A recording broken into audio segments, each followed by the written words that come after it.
Hello friends, आप सभी का स्वागत है टेक्निकल आइकॉन यूट्यूब चैनल पे।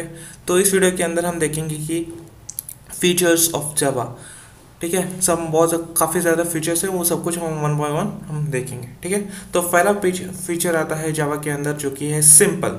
सिंपल का मतलब क्या होता है कि Java is easy to learn and its syntax is quite simple. यानी कि जावा क्या है, काफ़ी ज़्यादा आसान होता है। ठीक है, सीखने के लिए। ठीक है, और उसका जो सिंटैक्स है, जो उसका प्रोटोटाइप है, वो भी काफ़ी ज़्यादा सिंपल है, ताकि हम इजीली हम अंडरस्टैंड कर सके। जो कुछ भी कंफ्यूजिंग कॉन्सेप्ट्स थे सी प्लस प्लस के अंदर, वो या तो हम उसे छोड़ चुके हैं या फिर हम जावा के अंदर उसे री इम्प्लीमेंट कर चुके आसान तरीके में। ठीक है, जो भी कंफ्यूजिंग कॉन्सेप्ट्स थे सी प्लस प्लस के अंदर, कुछ कंफ्यूजिंग कॉन्सेप्ट्स थे या फिर डिफिकल्ट कॉन्सेप्ट्स थे, वो क्या हुआ है जावा के अंदर, हम उसे नहीं लेके आए हैं या फिर हम उसे और आसान तरीके से लेके आए हैं। ठीक है, एग्जाम्पल के लिए अगर मैं कहूँ, पॉइंटर्स पॉइंटर स्टोर क्या है कि इजी है लेकिन थोड़ा सा कंफ्यूजिंग होता है। ठीक है, and operator overloading are not there in Java, जो कि जावा के अंदर नहीं है, बट जो कि काफ़ी इंपॉर्टेंट पार्ट के हैं सी प्लस प्लस के अंदर। ठीक है, पॉइंटर्स एंड ऑपरेटर ओवरलोडिंग उतना ज़्यादा डिफिकल्ट तो नहीं है, लेकिन यहाँ पे दिया गया है तो जावा के अंदर नहीं है बेसिकली ये दोनों कॉन्सेप्ट्स, जो कि सी प्लस प्लस के अंदर थे, जो कि बहुत ज़्यादा इंपॉर्टेंट कॉन्सेप्ट थे, लेकिन जावा के अंदर इसे नहीं लाया गया है। ठीक है, एक एग्जाम्पल है, ताकि जो कन्फ्यूजिंग या फिर जो कन्फ्यूजिंग कॉन्सेप्ट्स है या फिर डिफिकल्ट कॉन्सेप्ट्स है जो किसी प्लस प्लस के अंदर थे, उनको जावा के अंदर नहीं लेके आया है।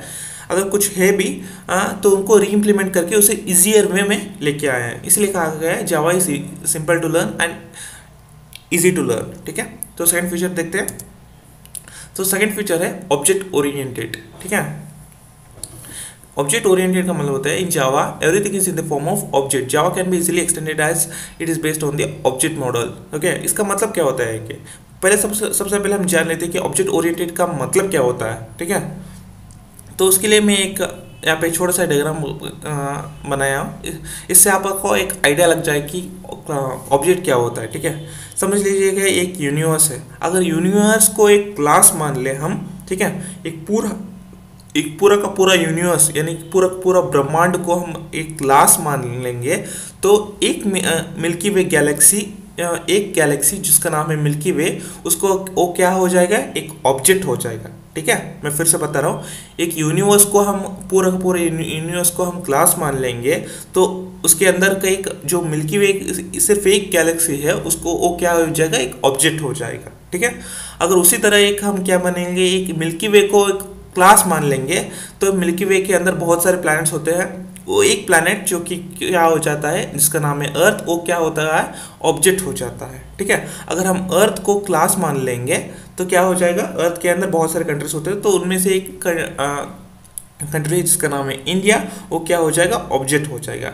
अगर इंडिया को हम क्लास मान लेंगे तो क्या हो जाएगा, कर्नाटका क्या हो जाएगा, ऑब्जेक्ट हो जाएगा। ठीक है, तो इसी तरह कंटिन्यू होता जाएगा। तो समझ रहे हैं आप, एक यूनिवर्स मतलब क्या है कि क्लास क्या है, एक बहुत बड़ा एंटिटी है। ठीक है, यूनिवर्स क्या है, एक बहुत बड़ा एंटिटी है, उसके अंदर एक छोटी सी चीज़ को हम क्या मान रहे हैं, एक ऑब्जेक्ट मान रहे हैं। ठीक है, एक वो ऑब्जेक्ट उस क्लास को डिफाइन करता है।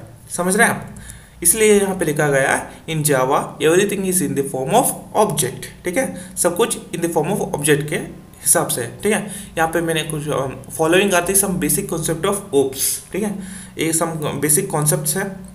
ठीक है, यहाँ पे ऑब्जेक्ट और क्लास तो हमने अभी देख लिया है। ठीक है, बाकी बचे कॉन्सेप्ट्स को हम वन बाय वन आगे आने वाली वीडियोस में देखेंगे। ठीक है, जब एक पर्टिकुलर कॉन्सेप्ट लगा के हम इसको देखेंगे। ठीक है, तो अभी हम इसको नहीं देखेंगे, जब उसका पर्टिकुलर कॉन्सेप्ट आता है तो हम उसके बारे में डिटेल में सीखेंगे। ठीक है, तो अभी आपको समझ आ चुका होगा ऑब्जेक्ट और क्लास क्या होता है। ठीक है, हम आगे बढ़ते हैं। रोबस्ट का मतलब क्या होता है, देखिए, एक जब भी आप कोई सॉफ्टवेयर बनाते हैं जावा से, ठीक है, जावा से आप कोई भी सॉफ्टवेयर बनाते हैं, उसमें एरर कम होते हैं, बहुत ज़्यादा कम हो जाता है। क्यों कम हो जाता है, बिकॉज ऑफ एक्सेप्शन हैंडलिंग। उस जावा के अंदर क्या होता है, एक एक्सेप्शन हैंडलिंग नाम का एक कॉन्सेप्ट आता है। ठीक है, वो एक्सेप्शन हैंडलिंग क्या आता है, वो खुद से अगर आपने कोई भी सॉफ्टवेयर बना रहे हो, अगर उस सॉफ्टवेयर के अंदर कोई भी आपने मिस्टेक कर दिया तो उसकी वजह से एरर आता है, तो क्या होता है कि एक्सेप्शन हैंडलिंग वो खुद से एरर को हैंडल करता है। कब कब हैंडल करता है, इन the compile time error checking and the run time error checking. वो खुद से हैंडल करता है और उसको सही करने की कोशिश करता है, ठीक है। वो खुद से एरर को हैंडल करता है और उसको सही करने की कोशिश करता है। ये होता है रोबस्ट का काम। और दूसरा इंपॉर्टेंट चीज़ आता है गार्बेज कलेक्टर। एक गार्बेज कलेक्टर भी हम क्या करेंगे एक डिटेल वीडियो में हम देखेंगे, ठीक है। मतलब इसका एक अलग कॉन्सेप्ट होता है जिसके हम आगे आने वाले वीडियोस में देखेंगे, ठीक है। तो रोबस्ट का मतलब आप समझ चुके हैं कि एरर को हैंडल करना with the help of exception handling in the compile time and as well as the run time, ठीक है। अब आगे देखते हैं प्लेटफॉर्म इंडिपेंडेंट, ठीक है। तो इसको हम समझाने के लिए यहाँ पे मैंने कुछ डायग्राम बनाया, ठीक है। जब जावा प्रोग्राम आप देखते हैं, जब आप इसे कंपाइल करते हैं, कंपाइल करने के बाद आप किसी भी ऑपरेटिंग सिस्टम में उसे रन कर सकते हैं, ठीक है। चाहे वो मैक ऑपरेटिंग सिस्टम हो, चाहे विंडोज़ ऑपरेटिंग सिस्टम हो, चाहे वो लिनक्स ऑपरेटिंग सिस्टम हो। ऐसा नहीं है कि आप जावा प्रोग्राम को जब कंपाइल करेंगे तो आप सिर्फ विंडोज़ में ही चलेगा, ऐसा नहीं है। जब आप उसे कंपाइल करेंगे तो आप किसी भी ऑपरेटिंग सिस्टम में चला सकते हैं, ठीक है।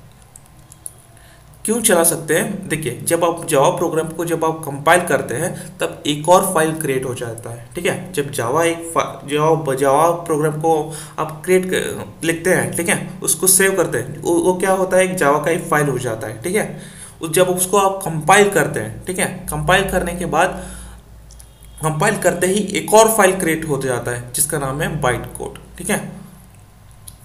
उस बाइट कोड को आप किसी भी ऑपरेटिंग सिस्टम में रन कर सकते हैं। उस बाइट कोड को लेके आप किसी भी ऑपरेटिंग सिस्टम में रन कर सकते हैं, चाहे मैक ऑपरेटिंग सिस्टम हो, विंडोज हो या फिर लिनक्स हो।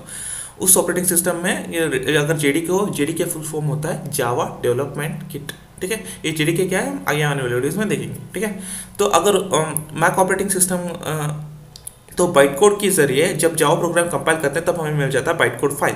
उस बाइट कोड को फाइल को हम किसी भी ऑपरेटिंग सिस्टम में जाकर हम उसको रन कर सकते हैं। वो जावा क्या होता है, जावा प्रोग्राम क्या होता है, रन कर जाता है, ठीक है। ये होता है प्लेटफॉर्म इंडिपेंडेंट, यानी कि एक प्लेटफॉर्म के जो भी हम प्रोग्राम लिखते हैं, जॉब प्रोग्राम, हम दूसरे प्लेटफॉर्म में भी हम उसको क्या कर पाते हैं, रन कर पाते हैं, ठीक है। Unlike other programming languages such as C and C plus plus which are not क्या हो compiled into platform specific machines, यानी कि ये क्या है, C and C plus plus क्या है, ये नहीं है, ठीक है। क्या ये प्लेटफॉर्म इंडिपेंडेंट नहीं है, बल्कि क्या है, जावा क्या है, प्लेटफॉर्म इंडिपेंडेंट है, यानी कि जो उसका बाइट कोड निकलता है, अब उसको आप लेके आप किसी भी ऑपरेटिंग सिस्टम में जाके रन कर सकते हो और वो रन कर भी जाता है, ठीक है। और compilation Java is compiled into byte code, जैसे कि मैंने बताया जब हम कंपाइल करेंगे तब हमें बाइट कोड मिल जाता है। This byte code is platform independent and can run on any machine, जो कि मैंने अभी वही बताया। Plus this byte code format also provide security, जी हाँ, ये सिक्योरिटी भी प्रोवाइड करता है। Any machine with Java run time environment can run Java programs, जी हाँ। जब हमें बाइट कोड मिल जाता है, अगर उस ऑपरेटिंग सिस्टम में जिस ऑपरेटिंग सिस्टम में हम बाइट कोड रन कर रहे हैं वहाँ पे जेडीके हो, तो हम किसी भी ऑपरेटिंग सिस्टम के अंदर हम जावा प्रोग्राम जो कंपाइल करने के बाद जो हमें बाइट कोड मिलता है उसको हम रन करा सकते हैं, ठीक है। आगे देखेंगे, जैसा कि अभी मैंने बताया कि सिक्योर होता है। क्या सिक्योर होता है? बाइट कोड सिक्योर होता है। बाइट कोड हमें कब मिलता है? जब हम जावा प्रोग्राम को हम कंपाइल करते हैं तब हमें बाइट कोड मिलता है, जो कि काफ़ी ज़्यादा सिक्योर होता है। इसीलिए क्या करते हैं बहुत सारे प्रोग्रामर्स, क्या करते हैं, जावा को फर्स्ट चॉइस लेते हैं। क्या करते हैं? फर्स्ट चॉइस करते हैं, फर्स्ट चॉइस लेते हैं, क्योंकि ये जावा बहुत ज़्यादा सिक्योर होता है compare to other programming languages and Java can not be easily hackable है, ठीक है, इज़ नॉट इजीली हैकेबल, यानी कि जावा प्रोग्रामिंग को जो आप प्रोग्राम लिखते हैं वो इजीली हैकेबल नहीं होता, ठीक है। इसलिए ये बहुत ज़्यादा सिक्योर है, इसलिए इसे बहुत सारे प्रोग्राम्स का पहला चॉइस होता है, ठीक है। अब नेक्स्ट फीचर आता है मल्टी थ्रेडिंग, ठीक है। अब मल्टी थ्रेडिंग क्या है, ठीक है। मल्टी थ्रेडिंग के लिए आपको यहाँ पे थोड़ा सा मैं एक्सप्लेन करता हूँ। इन ऑपरेटिंग सिस्टम के अंदर आपको एक वर्ड सुनने को आपको मिलता है जिसका नाम है मल्टीटास्किंग। मल्टीटास्किंग का मतलब आपको पता ही है कि बहुत सारे टास्क को साइमल्टेनियसली वर्क करना को क्या करते हैं, मल्टीटास्किंग करते हैं। सेम चीज़ आपको अगर प्रोग्रामिंग के अंदर जावा के अंदर लेकर आ जाए तो यही सेम थिंग आपको दूसरे नाम के वर्ड से मिलेगा जिसका नाम है मल्टी थ्रेडिंग। मल्टीटास्किंग की ऑपरेटिंग सिस्टम में है और मल्टी थ्रेडिंग जावा में है, जावा प्रोग्रामिंग लैंग्वेज में है। अब मल्टी थ्रेडिंग क्या है? बहुत सारे टास्क को एक ही टाइम में परफॉर्म करने को क्या कहा जाता है? मल्टी थ्रेडिंग कहा जाता है। समझ लीजिएगा, प्रोग्राम के अंदर एक पहला प्रोग्राम हो गया, दूसरा प्रोग्राम हो गया, तीसरा टास्क हो गया, चौथा टास्क हो गया, ठीक है। 4 तरह के टास्क है, ठीक है, और चारों एक साथ क्या कर रहे हैं, ऑपरेशन कर रहे हैं, परफॉर्म कर रहे हैं, तो इसको कहा जाता है मल्टी थ्रेडिंग। ठीक है, क्योंकि अब मैं आपको बता दूं क्या है कि सी एंड सी प्लस प्लस क्या है, वो सिंगल लाइन थ्रेडिंग है। ठीक है, सिंगल थ्रेडिंग है। ठीक है, वो मल्टी थ्रेडिंग नहीं है, वो लाइन बाय लाइन क्या होता है कि एग्जीक्यूट होता था। लेकिन यहाँ पे टास्क, यहाँ पे जावा के अंदर मल्टी टास्क क्या है, एट ए टाइम एग्जीक्यूट हो पाता है, इसको कहा जाता है मल्टी थ्रेडिंग।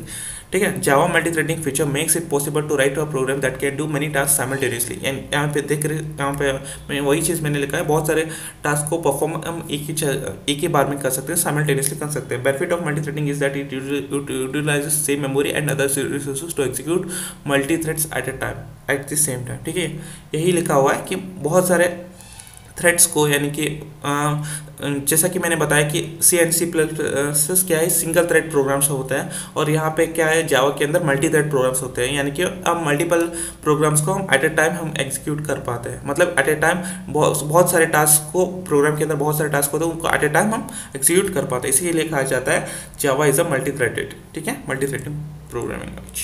और नेक्स्ट आता है आर्किटेक्चर न्यूट्रल। ठीक है, जैसा कि मैंने बताया कि सेम चीज़ वही है, जब जावा को प्रोग्राम को हम जब हम कंपाइल करते तब हमें मिल जाता है बाइट कोड। फॉर एग्जांपल के लिए मैं बता देता हूँ, जावा का एक्सटेंशन होता है डॉट जावा। ठीक है, जब हम उसको कंपाइल करते हैं तब हमें एक और फाइल मिलता है डॉट क्लास। ठीक है, और ये डॉट क्लास क्या है, ये डॉट क्लास ही बाइट कोड है। ठीक है, ठीक है, फॉर एग्जांपल के लिए अगर मैंने